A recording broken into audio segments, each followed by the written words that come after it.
Donc on va se souvenir notamment de la crise médiatique des masques ou encore des affirmations du professeur Raoult sur l'efficacité de la chloroquine.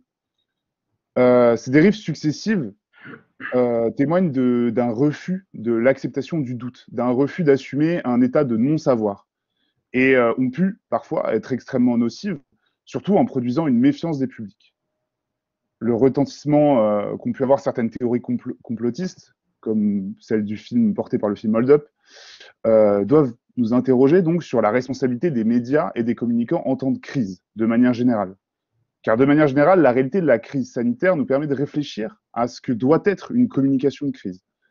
Elle a forcé la mise en exergue de questions pouvant être appliquées à la communication de crise en général et à la diffusion d'un discours scientifique formant un consensus.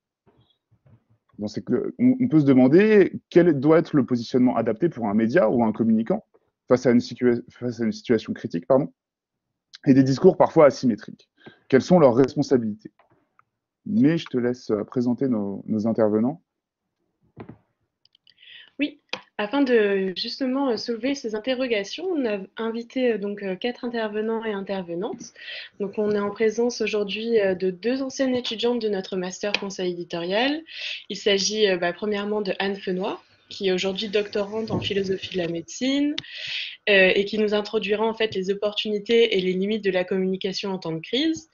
Et également de Elba Ramouni, qui est chargée de diffusion au CRASH, le Centre de réflexion sur l'action et les savoirs humanitaires, et qui nous présentera en fait les différentes manières dont les autorités politiques communiquent justement lors de ces catastrophes sanitaires.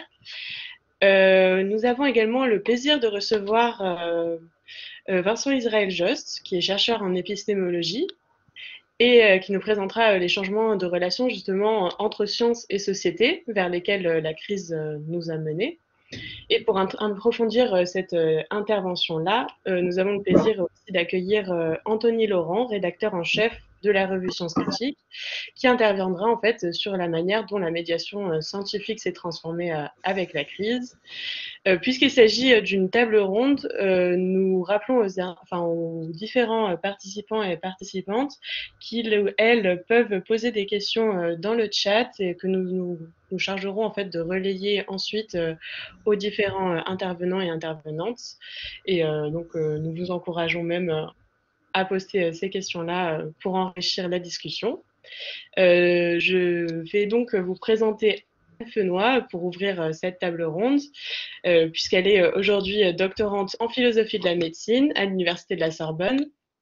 Elle va intervenir en fait sur les questions de la crise de la communication en lien avec en fait la médecine, puisque elle a suivi en fait l'année dernière le même master que nous et elle a réalisé un stage à l'espace éthique de l'Île-de-France.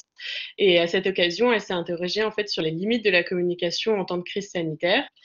Et je la laisse donc intervenir pour nous présenter la typologie des différentes communications qu'elle a pu dresser à cette occasion.